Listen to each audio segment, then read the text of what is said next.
Welcome to another broadcast of Philosophic Perspectives on the ArtistFirst Radio Network. All past broadcasts are archived. You can pick them up at ArtistFirst.com. And now here he is, your host, Mr. Arthur D. Schwartz. Why, hello, everybody. Welcome back. Before I get started, I just want to just tell Scott that I am at a different location this evening than normal, so if it's a weak signal, just let me know. I might be able to do something about it, okay? Gotcha. Okay. So, tonight is called, the show we have tonight is called Thinking Outside the Box. I love that expression. I think it's a really important expression. And this evening, it's going to be really interesting because I am going to talk a little bit about that more on a, situational or specific subject or specific items, and I'll go over what I mean by, why I'm intrigued by thinking outside the box. But I would say maybe 15 minutes into the program and then till the end, we're going to go on a Twitter journey, and I'm going to go onto Twitter, and I'm going to do this spontaneously, and I'm going to follow the search of either think outside the box or thinking outside the box, and we're just going to have a ramble on what the Twitter world feels about thinking outside the box. So what is it to think outside the box? It's a common expression. I mean, I think most of us know kind of what it is, but what does it really mean? So from my view, the basic idea or the basic conceptual foundation, you might say, would be the issue of convention and unconventional. Because while conventionality is certainly important, I mean, I think, convention's great, right? I mean, we need convention, we need tradition, the whole thing, but what happens when those traditions or those conventions kind of wear a little thin? Then you might say, or people might say, we got to think outside the box to fix this, because the convention, the habits, the patterns, the institutions are not working. So you got to think outside the box. So it's related to convention and tradition and change or progress. Of course, obviously, politically, we tend to think of in the U.S., the Republicans are more the conservative / conventional party, because convention, of course, is intrinsically conservative. Convention is the current status quo. So that would be, and not that all a particular Republican would be conventional, but, generally speaking, that's the way we view the Republicans. And the Democrats would be called, we call usually the more progressive party. Having said that, you can be very conventional in your progressivism, and you can be very unorthodox or very progressive in your conservatism. So I'm just going to throw that out there because it's just showing you that words don't really mean anything. So what does it mean to truly think outside the box? So I'm going to segue a little bit to two particular areas of science that I've commented on one before on one of the shows, but I'll do it again. But before I get there, on the subject of thinking outside the box, I would say that a big part of that has to do with creativity. Because how do you think outside the box? If your thinking is so routine, so, habitual, so not so within the box, so conventional, so ordinary, how do you get there without creativity? So there's a linkage between creativity and thinking outside the box. Creativity is wonderful because it's almost a kind of birthing. A truly creative idea sometimes just seems like it happened, and where did it come from? And even when you know where it came from, it's a synthesis of all different, of many different points of views or many different theories or many different experiences, many different ideas, and then they come together, and when something's created from that, it becomes brand new, right? So even though, I mean, everything has a cause, we know that, but creativity is kind of magical. And so I would like to think of creativity as that magical example of what it truly is to think outside the box. And so I'm getting around to one of the points I want to make today is I've talked many times about the Creativity Expo. You can find that at creativityexpo.org. And it's a community in the Boston area that I'm working on getting filmmakers, authors, inventors, artists of all different types,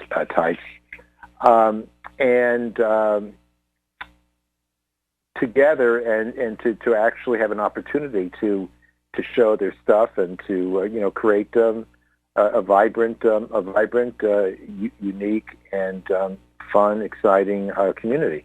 But also, I am marrying it, so to speak, unifying it with the show, because I did have a roundtable last year, and I'm going to now, in the very near future, have many more of them. And I am, in a certain sense, like I was saying, marrying the Creativity Expo with the radio show to a certain degree, because now we can have roundtables, discussions on various topics, conceivably all over the world, right? I mean, the members of the roundtable could be in different countries. I mean, I'm sure I'm expecting most to be in the U.S., but I mean, I've already had guests on a show from Australia, and that's a wonderful thing. So, what I'm trying to do is to draw people, from various corners, and so I will. One of the ads I will run at the break will be on the Creativity Expo and the radio roundtable that I've created, for the Philosophic Perspectives radio show. So if there are any listeners out there, anyone hearing my voice right now who's interested, if you're a writer, if you're an artist, if you think you have a great invention, if you're an independent filmmaker, if you're out there, please let me know. Please get in touch with me you can send me a message by email, radio@arthurdschwartz.com, or go onto the Creativity Expo and look for the presenters registry. That's what you want to do. You want to sign up there. So I know that you exist, and I'll be able to contact you when we have something that you'd be very interested in some kind of presentation, or more likely on the radio. Okay, moving along. I want to talk about two things on the subject of science. Now, science, of course, I've spoken about many times, about paradigms and how science can become very, very sterile and unimaginative, and to a degree that's absolutely necessary, but in another sense, absolutely not. And it's happened so many times. The two particular ones, I think I'll add a third one, actually. But the two particular ones are one I mentioned about these Caltech scientists, Konstantin Batkin, I believe, Batgin, and Mike Brown. And they believe they have located a Nibiru kind of planet. If you know the story of Nibiru, was Zecharia Sitchin and the long 3,600-year elliptical orbit, and so the conventional thinking, the unthinking about the box, the thinking inside the box in the scientific circles would say that's ridiculous. You can't have a planet, particularly a planet that will be habitable, that has a elliptical orbit that it takes 3,600 years to revolve around the sun, and that's just dismissed, laughed upon. Now, what the scientists found was that they think they have a lot of evidence. The article is very actually says that they're getting a lot of support because they have the scientific evidence to show it. Here's the thing. This planet, which is a Neptune size, they say, about the size of Neptune, so it's a huge planet. And it doesn't take 3,600 years. No. It takes 15,000 years to revolve around the sun. Almost four times the length of the orbit that Sitchin claimed that he discovered through going through the Sumerian tablets, where he says that this story of the ancient astronauts resides. And so all I'm saying there is, I just love that story because over and over and over again, the impossible becomes possible. And it's kind of funny that, it's a kind of funny reality that we have to actually play stupid and say things are impossible, and time again, things become possible. And you put yourself between a rock and a hard place. Some would say the same thing in politics. You need to have conservatives because you just can't constantly change. The Constitution of the United States has checks and balances. It prevents, it tries to avoid or disallow change that happens too rapidly because other that would be mob rule.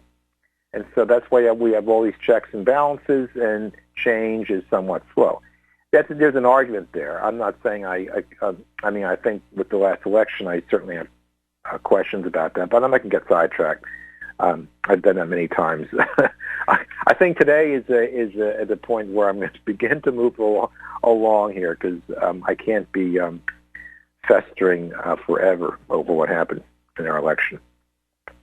The other thing I just found out a few weeks ago about is a kind of a scientific recognition. They don't use the word, but it's really free energy that is seemingly now becoming possible. Now, this is a free energy in a very, very special kind of way. It's free energy because it has to do with space travel, the kind of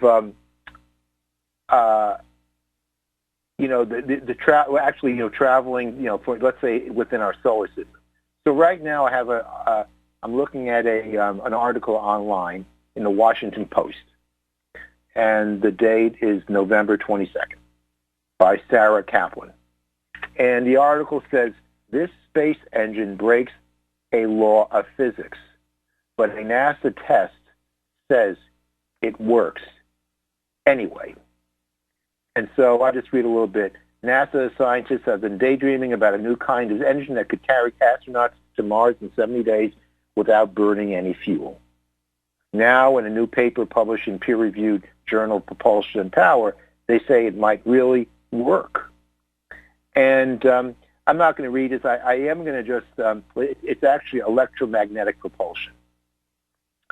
And this impossible fuelless engine appears to violate one of the fundamental laws of physics. Basically, I just want to go down and just read this little thing here.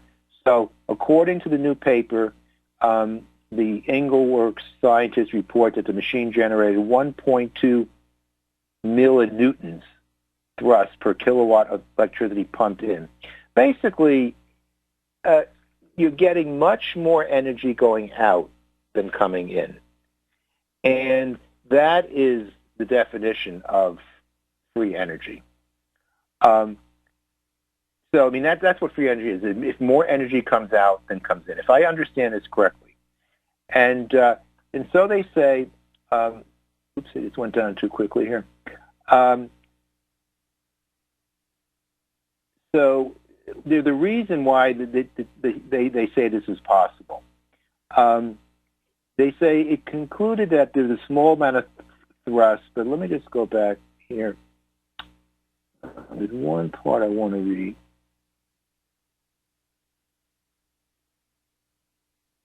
Let's see. Oh well. What they were saying is that somehow what's happening is that within the within the material itself, there is thrust bouncing around that's causing the propulsion.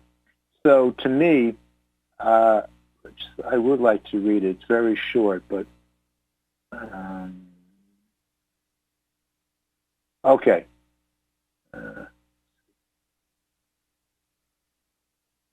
Oh well. Okay. Well, I'll just refer you to the article. It's on an article by the author of Sarah Kaplan, and I should have just clipped out that passage, and I can't find it. But the idea was that the electromagnetic field is creating something within the within the rocket that creates this thrust that's capable of getting to like I just said, in 70 days, right? Didn't I say 70 days? Yep, getting to Mars in 70 days. That's incredible. When right now we blast rockets to Mars, I think it takes a couple of years, if I'm not mistaken, something like that. So that's amazing. So to me, this is very close to free energy. If not, I don't totally understand it. So I might be missing something, but it sounds like free energy to me. Getting from here to Mars in 70 days. So once again, it just shows how science and like everyone, not just science, just the way things are. Things change, and you know what? I understand the resistance to change. Part of it is political. Part of it is psychological. Part of it is financial. Part of it, is ego, psychological. Like I said, there's lots of reasons for it. But you know what? As we look into the future, I think we're going to have to get over it. We cannot afford to just waste our precious time and safety, because now we're talking in survivalistic terms, because there is so much strife in the world. There's so much power that parties that don't deserve to have power have, and that we are teetering on the brink. And so what we need to do is to truly progress. And I'm not saying progress in necessarily a democratic/socialistic way, although that would be okay with me too, but progress to solve problems and not get locked in and zoned out and self-sabotage our future because we have too much ego or too much greed at stake. Okay, so I finished the first half of what I started. And before we go in for the break, I'm just going to start the process here now of looking at this Twitter and what they have to say about thinking outside the box. And I'm looking at this cat sitting in a bookcase, and the tweet is from Othello and Leah, and it says thinking outside the box, and it's a very cute cat. But you know what? Okay, that doesn't really say too much, does it? Hopefully it will get better. Think outside the box, then put a bigger box around it. Now start thinking outside that box. And this is by Amos Moses. What do you think about that? I don't know. Sure, a box in and outside another box, outside another box, outside another box. We always want to get outside of the boxes. However, the human brain, being as it is, probably we want to get outside the box, and then maybe another, possibly. Maybe not. It's hard to get out of one side. We have to focus on getting out of one box first. Now, maybe I'm sounding a little too conservative, but, I mean, there's something called a learning curve. So we need to figure out those boxes one at a time. Let's say here, okay, Nathan Floyd. It isn't enough to think outside the box. Thinking is passive. Get used to acting outside the box. Well, thank you, Nathan. Although it's really getting used to acting outside boxes, because there are many boxes. And so we human beings, as culture shows, as nationalism shows, as religious affiliation shows, basically any kind of loyalty to anything or anybody shows, we get used to that. So it is very hard. It's harder than it, thinking is passive, get used to acting outside the box. Well, the thing about that is, here's the thing. We can't really always act outside the box, because then you wouldn't, first of all, nowhere there's a lot of convention. It's the language that you speak. Oh, yes, language is completely pervaded with conventional meaning. And if there wasn't such a thing as convention, no one would understand each other. So thinking outside the box is really important, but it does have its limitations. Okay, here's one. I saw one of them had Einstein there, but I'll get back. Here's one by Why So Serious? His answer is the perfect example of thinking outside the box. The following question was asked at a job interview I had a few years ago. The question inspired me to change my outlook in how I approach problems. You are driving along in your car on a wild, stormy night. You pass by a bus stop, and you see 3 people waiting for the bus. An old lady looks as if she's about to die. Well,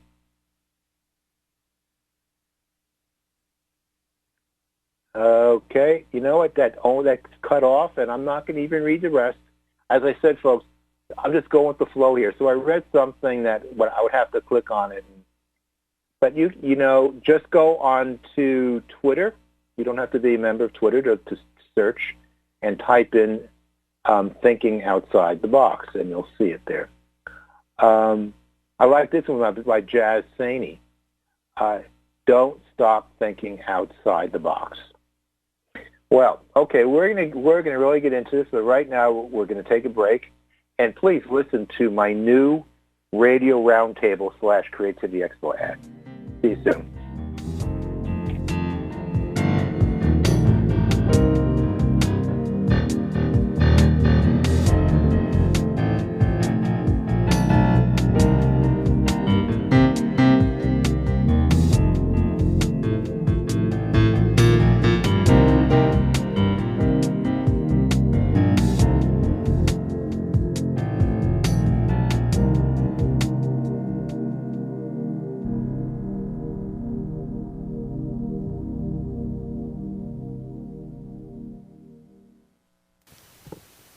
This is Arthur D. Schwartz, host of Philosophic Perspectives on the ArtistFirst Radio Network. Are you an author, filmmaker, inventor, creative artist, or thinker? Would you like to present and promote your work on my radio show? I will be hosting small roundtable discussions on many intellectually stimulating and inspiring topics. The discussions will be an opportunity for you to share and promote your work.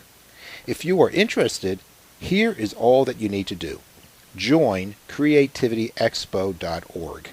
It's totally free. Then, after you join, post basic information about yourself on the Presenters Registry, which may be found by clicking the Discussions tab located on the menu bar at the top of the page. To summarize, if you are an author, filmmaker, inventor, or artist and you are interested in participating in discussion groups on the Philosophic Perspectives radio show, first go to creativityexpo.org. That's creativity.expo.org. creativityexpo.org. Second, sign up and join the group. And third, click on the Discussions tab and post information about yourself and the work that you do. That's it, folks. It's really that easy. I will send you a confirmation message after I receive your posting. Philosophic Perspectives is broadcast live on the ArtistFirst Radio Network on the first and third Wednesdays of each month, 10 p.m. Eastern and 7 p.m. Pacific Time. Find the link to the Philosophic Perspectives show page by visiting ArtistFirst.com. For more information, just email me at radio@ArthurDSchwartz.com. This is Arthur D. Schwartz. You know, beliefs and disbeliefs can be very powerful. Much like philosophy, hypnotism is concerned with belief. Hypnotherapy, a practical application of hypnotism, may largely be described as the practice of removing false beliefs that form mental blocks to success, to happiness, and to well-being. In my hypnotherapy and philosophical counseling practice, I combine my work in philosophy with hypnotism in order to clear mental blockages that can occur on both conscious and subconscious levels. A mental block may be conscious or subconscious and can be expressed, for example, in the form of anxiety, low self-esteem or low motivation, bad habits, tobacco habits, weight gain, low performance, and much more. If you are interested in using hypnosis and the power of the mind to overcome mental blocks and barriers that have emerged in your life, please feel free to give me a call at 617-964-4800 or visit www.integralhypnosis.com. That's INTEGRAL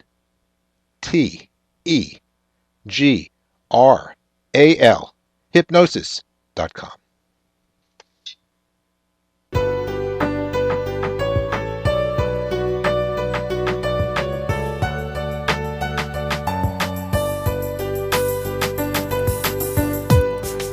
You are listening to Philosophical Perspectives on the ArtistFirst Radio Network. Let's get back to your host, Mr. Arthur D. Schwartz.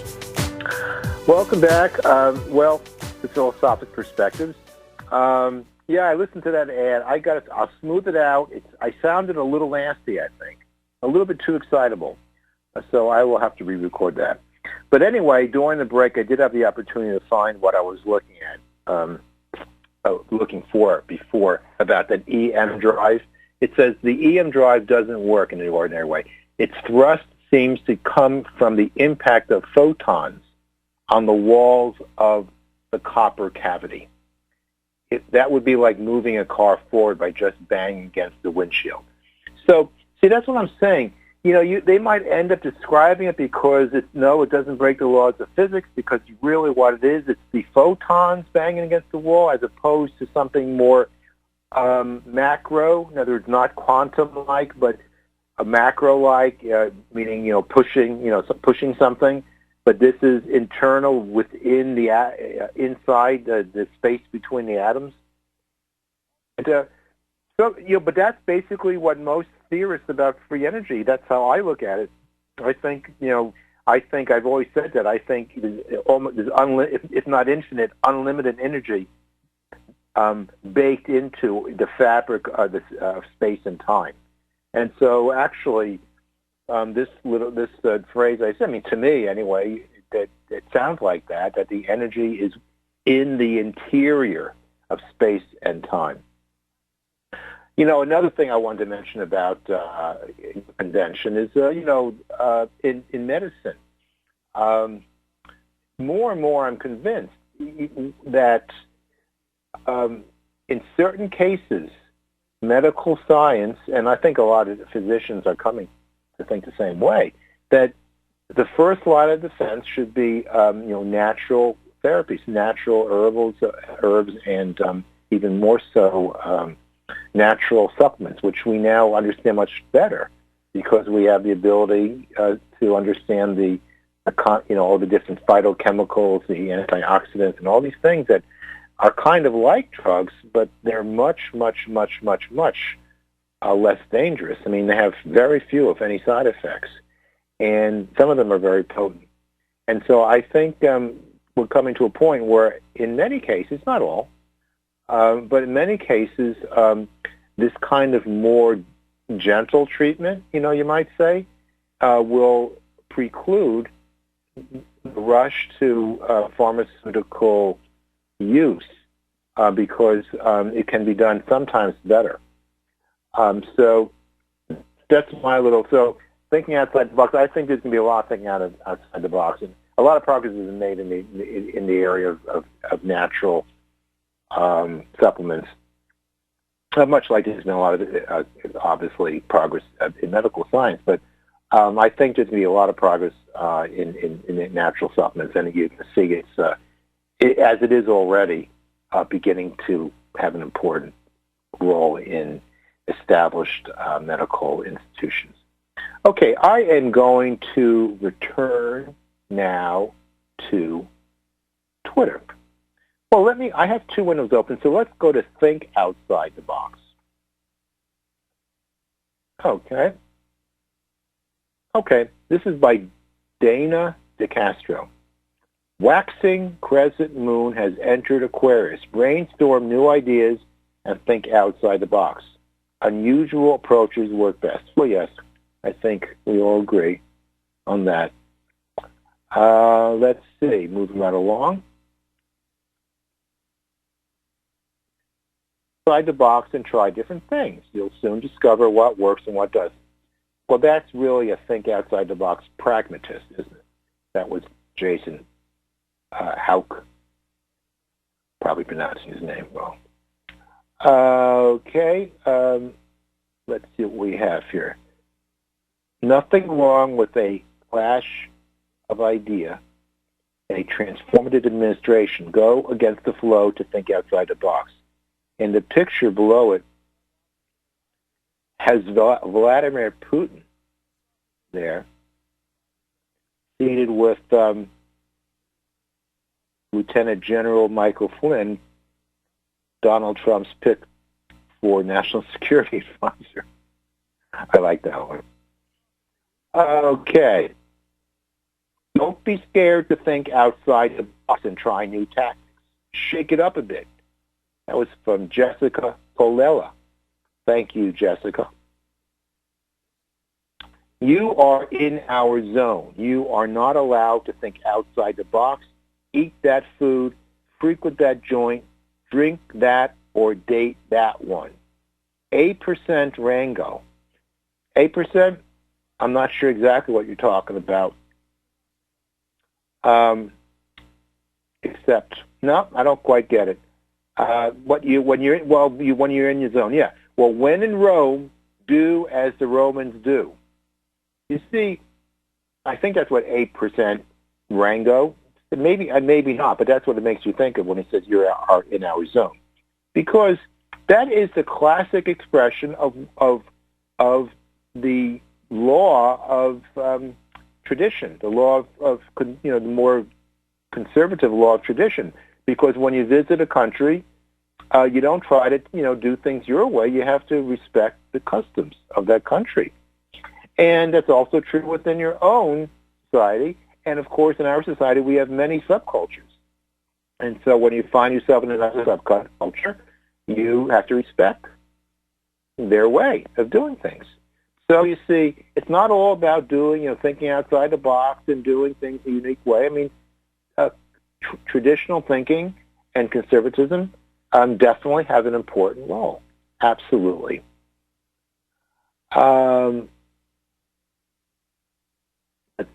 Move down some more here. I saw Einstein in here somewhere. Where are you, Albert? I can't. Maybe it was deleted. I don't know. I was up here earlier looking at it. Okay, here's one that says, think outside the cubicle. Here's a cartoon. Don't be afraid to think outside the box and try new things. Okay, the cartoon. Let's go. Come on. This guy is holding up these two cubes, and the cube teaches you to think outside the box. Well, it's obviously something is in the cube, so I'm not sure what he's holding. Okay, let's, come on. What we have here. I don't need to think outside the box because I never got into the box. Pretty simple. Really? Thank you, Deborah Thomas. Oh, you never got into the box? I can go a long way with that, but I won't go there. I won't go there. I'll leave it to your imagination. Okay, Michelle Grigsby. Michelle, don't think outside the box. Think like there is no box. That seems to be a common theme today. Is forget the box, but that's just wishful thinking. Boxes are very important. Try to move without boxes. Well, that's not a stupid analogy because thinking does require boxes. Guess what, ladies and gentlemen? Logic is all about boxes within boxes because logic is deduction, and we have these definitions which you can call a box, and if you don't have that box, you don't have what comes below it and what comes below that because each box implies another. So thinking is all about boxes. Here is the thing. When you say think outside the box, you don't really mean to say there are no boxes. What you mean to say, in my humble opinion, is that we need to know when we need to get rid of the box. That's the thing. We need boxes, like I said. And I'm going to be moving. I'm moving again, Scott. And try to move without boxes. I think it's pretty difficult. It'll take a long time and wouldn't be very progressive. Oh, this is about, Rebel theater is for children. Help them think outside the box. Spark their imagination. Tell stories creatively. Robin Rice. Thank you, Robin. Okay, let's see. I know there's going to be something that's going to make this all worthwhile.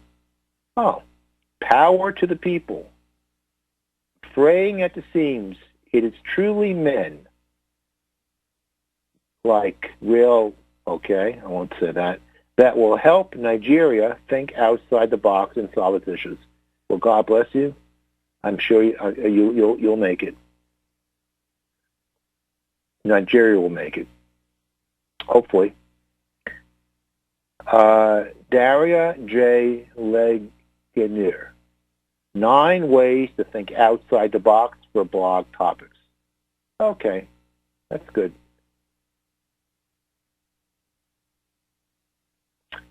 Jamal. Just lost it. My computer just did a dance. My computer just thought outside the box, but I got the box back. Jamal. Kabbalah, Upayuke, Kushu, government actions, think outside the box. Kidogo, it's free to think. That was fun. Let's see. Recruiters, think outside the box, please. Okay, Torbay Business Network, I think. Think outside the box and innovate in your field. Have a great week. Right on. That's what this is all about. The words of a poem don't add to the meaning of that poem. Poets think outside the box. That's a good one. I could just go on and on and on about that because even though I'm a poet and I know it, that I'm not a poet, that I truly admire poets. Because a poem, if you have a brilliant poem, you could read one sentence and have learned more than an entire book will give you. Because, you see, what Tom D. Evelyn says, he's the author of that tweet, the words of a poem don't add up to the meaning of that poem. Poets think outside the box. Thank you, Tom. Because a poem is filled with metaphor. It crosses all boundaries. And that is the magic. That is the root. That is the source of all creativity. So I talk to people, when I do, in my, in hypnotherapy, in my field, in my profession as a hypnotist, what I a lot of times talk to people about is understanding how the right brain, the creative mind, doesn't have to necessarily use language and logic. I mean, left brain is where the language and logic is. It's where it resides. And so logical thinking is if, then, but, if and only if. Logical operators, and like I was saying, logic depends upon definitions. So we got these nice little neat definitions, and they're going around in your head. And if you do this, then you're going to do this, and what if this happens? And which is great. But sometimes you don't have to do that, because what happens is like this. You're at home. You've got this big problem. You're working at it. You're going over and over again. I got to solve this problem. I don't know what to do about it. I'm screwed. I don't know what to do about it. And then you decide to take a shower. And you're taking a shower. And you're washing your hair. And you're scrub-a-dubbing. And you're just, washing. And then suddenly, while you're just totally distracted, mind is going, finally relaxed, you're in the shower. Suddenly, oh my gosh, I just figured it out. I wonder how many of you out there have had that experience. It happens to me a lot, either in the shower or going for a long walk. And what that shows you that when you allow yourself, when you delegate responsibility to the right brain, to the creative mind, it's easy to think outside the box. You know why? Because the right brain isn't filled with those boxes, which are called definitions and logic and deduction and conception and dogma and ideology and all those things. The right brain can just in an instant grasp a truth or a solution because it doesn't have those logical operators to worry about. It just crisscrosses the mind and comes up with this incredible solution. And so that is a perfect, I knew one of these. Thank you, Tom D. Evelyn. I knew I'd come to something in Twitter, because I really do love Twitter, that really would crystallize what this is all about. And Tom, congratulations. I will return your tweet and reference this show when we're done today. Yes, I will, Tom. Now, you see, this crystallizes the whole thing. This is what thinking outside the box is all about. This is what poetry is all about. Learning to find the essence, the beauty, the truth, the justice, the simplicity that is unobscured by the clouds of too much thinking and too much dogma. Tom D. Evelyn, thank you. I'm going to read it one more time. The words of a poem don't add up to the meaning of that poem. Poets think outside the box. And that also reminds me of the saying, a whole is greater than the sum of its parts. That was penned by the British philosopher, come on now, what's his name? He wrote Principia Ethica, and Edward Moore. It's on my bookshelf. G.E. Moore, excuse me. Yeah, G.E. Moore. He actually came up with that, and you'd think it was I think it was in his book at Principia Ethica in 1900. I think in the preface he mentioned that. You would tend to think that saying goes back much further than that, but actually it doesn't. And that actually is very close to what Tom D. Evelyn is saying here. The words of the poem don't add up to the meaning of the poem. The whole is greater than the sum of its parts. You see, because why is the whole greater than the sum of its parts? Because the wholeness of it, once you see that, you transcend how all the different bricks, all the different concepts that go into it. You have a new creature. You have a whole, and that transcends all of the analysis that went into making it. So that's great. So yeah, the GE morph and the whole is greater than the sum of its parts is very apropos to our subject matter of thinking outside the box, because thinking outside the box means that we don't need the box any longer. I don't think I made any sense right there, but it doesn't matter. This looks interesting.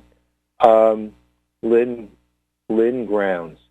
Let's not think outside the box, but get rid of it and put aside ego and personal agenda and get rid of the Tories. I like that. And then she has this diagram of conservatives, UKIP, that must be a party, and Progressive Alliance. Is a Progressive Alliance the only way to stop hard-right populism? In this week's Richmond Park by-election, UKIP and the Conservatives are backing Zach Goldsmith.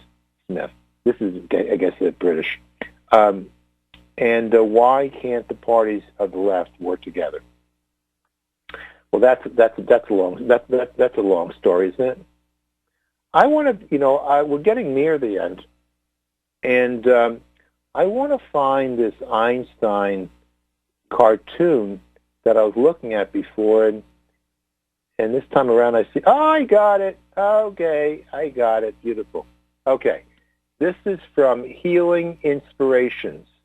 Time to break the mold. Time to move forward in a quantum leap. Think outside the box. We can create anything. Hi. And now we have a picture there's a picture of a line drawn through two images, left and a right.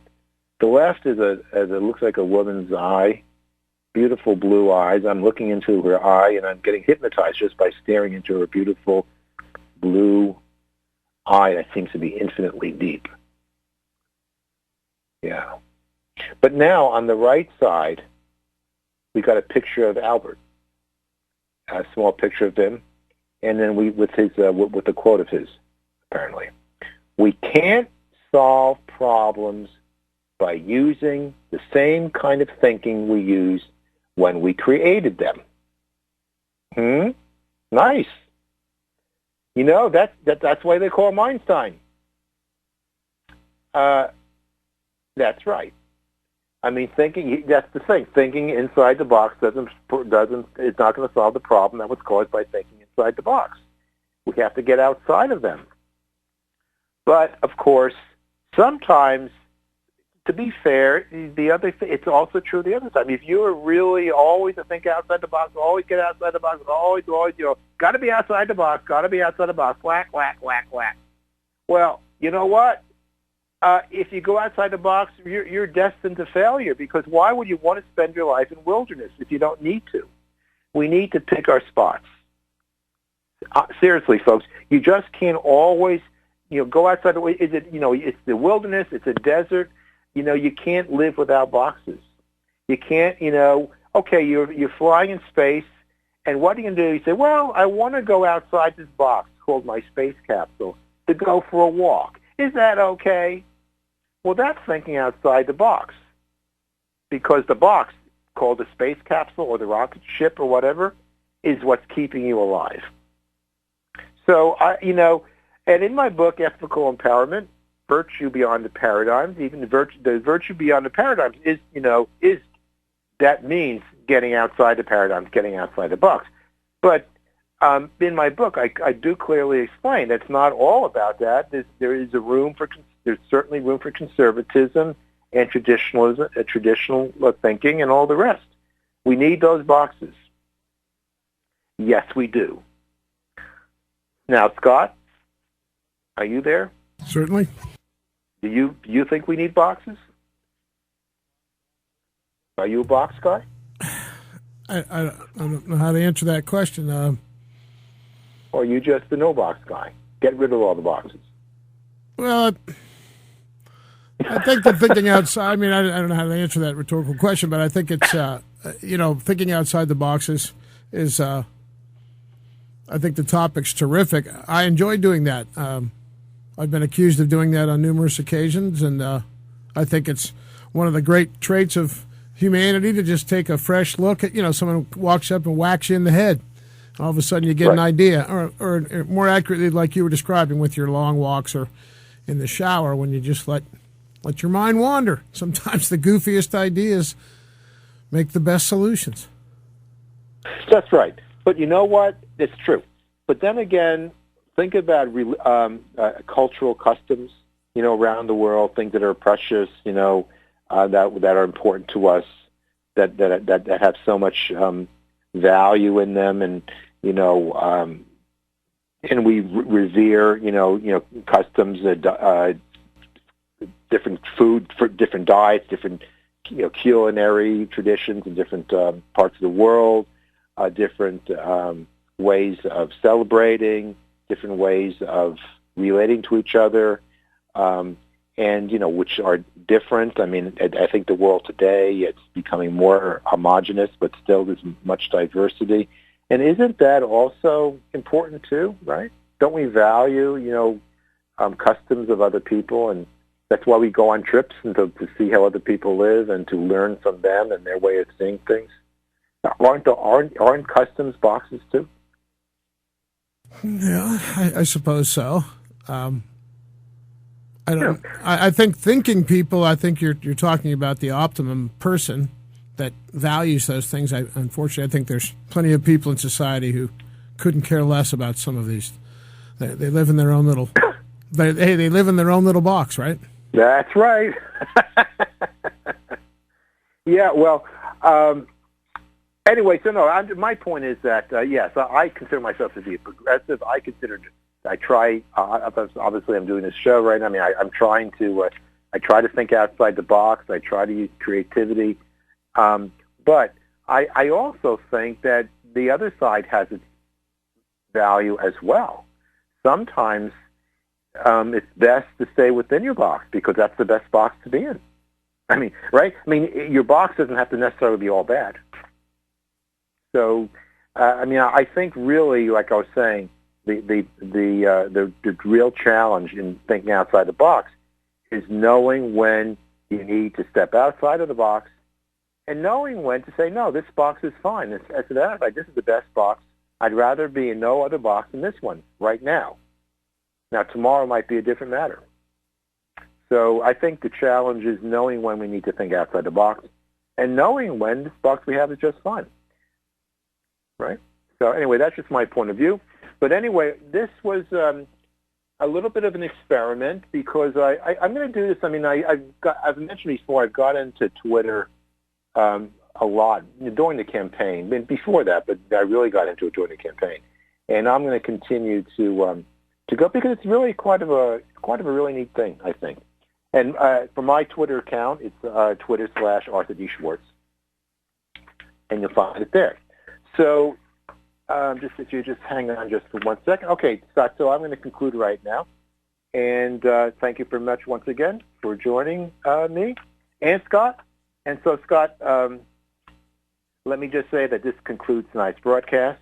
For links to my book, Ethical Empowerment, my philosophical counseling and hypnotherapy practice, and the Social Philosophizers Club, please visit ArthurDSchwartz.com.